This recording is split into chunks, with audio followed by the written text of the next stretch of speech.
शेरबहादुर देउवालाई त चिन्नु नै हुन्छ होला।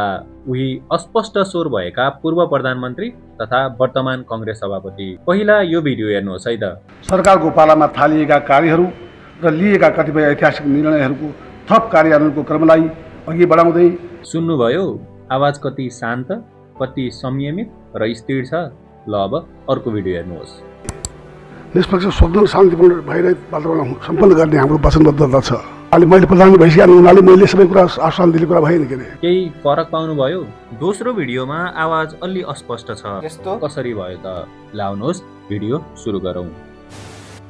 जब जब शेरबहादुर देउवा केही बोल्छन्, मानिसहरूको नजर उनैतर्फ जान्छ।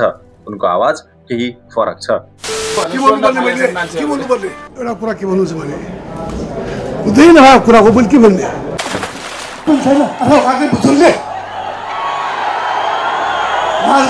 शब्दहरूका आफ्नै शैली, आफ्नै विशेषता र एक अनौठो ताप जुन अन्य नेता भन्दा केही फरक छ। तपाईहरूको मनमा पनि एक न एक पटक कतै त्यो विचार पक्कै आएको होला, त्यो प्रश्न उठेको होला। देउवाको स्वर किन यस्तो छ? के यसको कारण कुनै दुर्घटना थियो, स्वास्थ्य सम्बन्धी समस्या थियो, के यसको पछाडि अझ गहिरो रहस्य लुकेको छ? आज हामी समयको ढोका खोली इतिहासको पानामा यात्रा गर्नेछौँ, जहाँ हरेक सङ्केत, हरेक कथा र हरेक घटनाले हामीलाई सत्य नजिक पुर्याउनेछ। यो केवल एउटा नेताको कथा होइन, यो एक रहस्य हो, एक प्रश्न हो जसले दशकौंदेखि नेपालीहरूको जिज्ञासा बढाएको छ।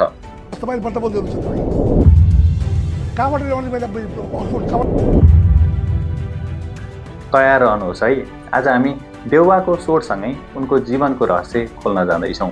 धेरै कथाहरू बनाइएका छन्, गोप्य यातनादेखि लिएर स्वास्थ्य सम्बन्धी जटिलतासम्म। तर सत्य जे भए पनि एउटा कुरा भने स्पष्ट छ, देउवाको आवाज नेपालको राजनीतिक भूमिमा आधी शताब्दीभन्दा बढी समयदेखि गुन्जिरहेको छ। उनको हरेक शब्द, हरेक स्वर नेपालको राजनीतिक इतिहाससँग गाँसिएको छ र रहस्य अझै बाँकी छ। शेरबहादुर देउवाको जन्म सन् 1946 मा काठमाडौँको राजनीतिक कोलाहलबाट धेरै टाढा डडेलधुराको 80 ग्राम गाउँमा भएको थियो। सुदूरपश्चिमी पहाडहरूमा जीवन एकदमै कठोर थियो, एक्लो र दैनिक चुनौतीहरूले भरिएको थियो।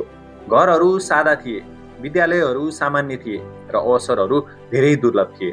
त्यही पनि सानो परिवारमा हुर्किएका शेरबहादुरले असाधारण सङ्घर्ष शक्ति देखाउँथे। दुर्गम पहाडहरू पार गर्ने उनका प्रत्येक पाइलाले उनलाई धैर्यता, सहनशीलता र दृढताका पाठ सिकाउँथे, जसले उनलाई नेपालको सर्वोच्च राजनीतिक चरणमा पुग्ने आकार दिँदै थियो। नेपालको संविधानप्रति पूर्ण वफादार रहँदै प्रधानमन्त्री पदको कामकाज प्रचलित कानुन सन् 1960 र 70 को दशकमा नेपाल निरङ्कुश पञ्चायती प्रणाली अन्तर्गत पर्दथ्यो।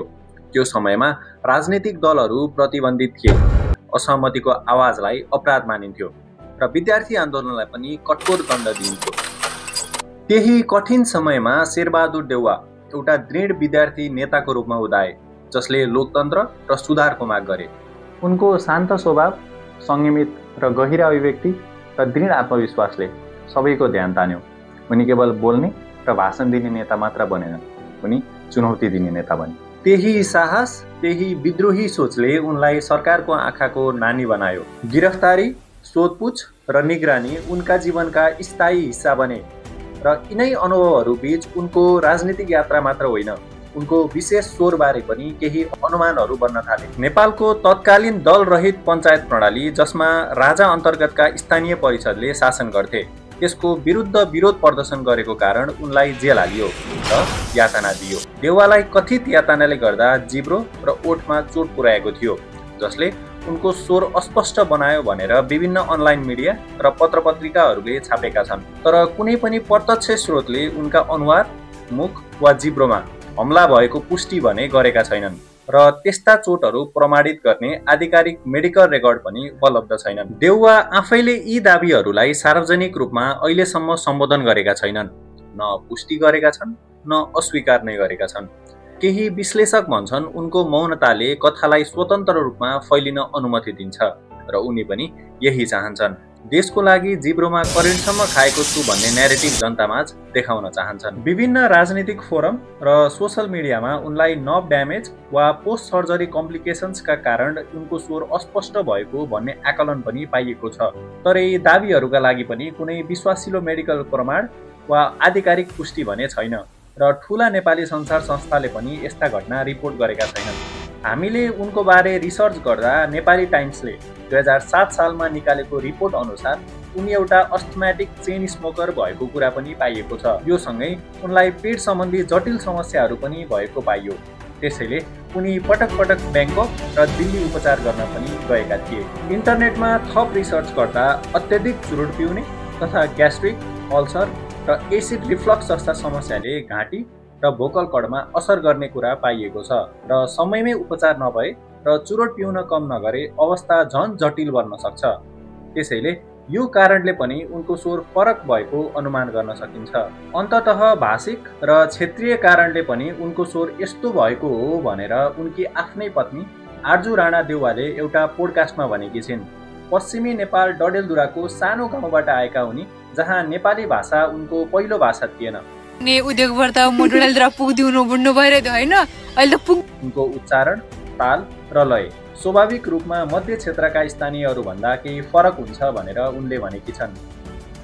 Mother tongue, his mother tongue is Dota language, त्यो पनि we should understand, you know they speak another language नि उता फार वेस्टमा, इट्स सो डिफरेन्ट। संक्षेपमा भन्नुपर्दा देउवाको फरक बोल्ने शैलीका विषयमा विभिन्न अड्कल र आकलनहरू छन्। राजनैतिक कारावासको दौरानमा गम्भीर यातना, चिकित्सा जटिलता, जीवनशैली र भाषिक पृष्ठभूमिसम्म।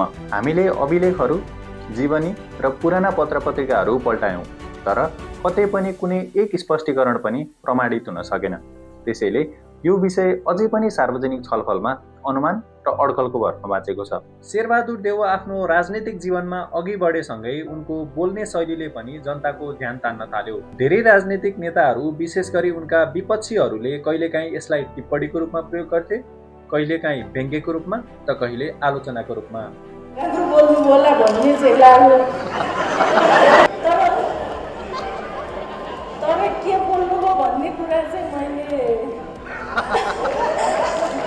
डिजिटल युगमा प्रवेश गरेसँगै यो विषय अझ फैलियो। मिम पेजहरू, सामाजिक सञ्जाल प्रयोगकर्ताहरू र राजनीतिक फोरमहरूमा उनको आवाजको चर्चा र मनोरञ्जनको नियमित विषय बन्दै गयो।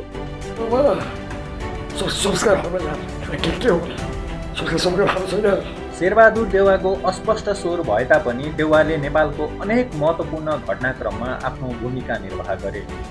सन् 1996 देखि 2006 सम्मको माओवादी विद्रोह, व्यापक शान्ति सम्झौता र उनकै राजनीतिक कार्यकालमा नेपालले निरङ्कुश राजतन्त्रबाट सङ्घीय गणतन्त्रमा सङ्क्रमण भयो, जहाँ उनले जटिल राजनीतिक परिदृश्य, गठबन्धन सरकारहरू र संविधान संशोधनहरूलाई पार गर्दै अगाडि बढे। यी अस्थिर वर्षहरूमा देउवाका भाषण नेपाली सञ्चार माध्यममा नियमित रूपमा आउने गर्थे। उनको अस्पष्ट आवाज पछाडिको कारण जे भए पनि उनी प्रेस ब्रिफिङ, राजनीतिक छलफल र संसदीय बहसमा निरन्तर रूपमा उपस्थित हुन्थे। शेरबहादुर देउवाको अस्पष्ट बोल्ने शैली सँगसँगै उनको राजनीतिक करियर पनि आरोप र विवादको व्यापक छायामा रह्यो।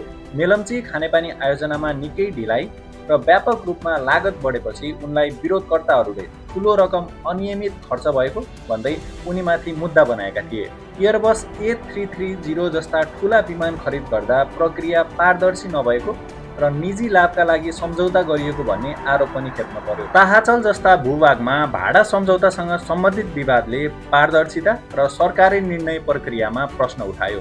कतिपयले ठुला सम्पत्तिहरू निजी स्वार्थका लागि छुट्याइएको भन्ने आरोप पनि लगाए। जेन जेटको आन्दोलनको क्रममा उनका घरमा जलेका नोटहरू पत्ता लागेपछि ब्याङ्किङ प्रणाली र अर्थतन्त्रमा अनियमितता भएको शङ्का बढ्यो।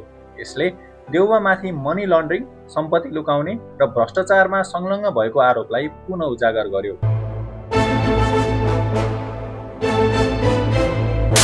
हरेक मामिलामा देउवाले आफ्नो व्यक्तिगत संलग्नता भने अस्वीकार गरेका छन् वा अनुसन्धान अझै चलिरहेको छ।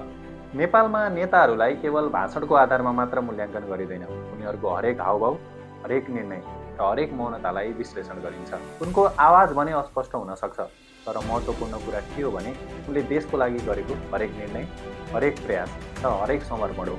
र यसैको आधारमा उनको नेतृत्वको अर्थ बुझिन्छ। दशकौँको राजनीतिक यात्रापछि आज देउवाको सार्वजनिक छवि जटिल देखिन्छ।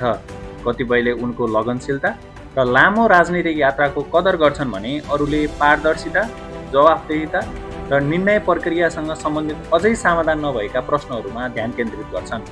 सायद कुरा उनको आवाजको मात्र होइन, उनको राजनीतिक यात्रा, समय र सङ्घर्षको हो। उनको राजनीतिक जीवनले एउटा देशको यात्रालाई झल्काउँछ, जहाँ जिम्मेवारी, नेतृत्व, प्रश्न र विवादहरू अझै पनि खुला छन्। अन्ततः यो केवल व्यक्ति होइन, देशको कथा हो, जो अझै बोल्दैछ, सोच्दैछ र अझै उत्तर खोज्दैछ।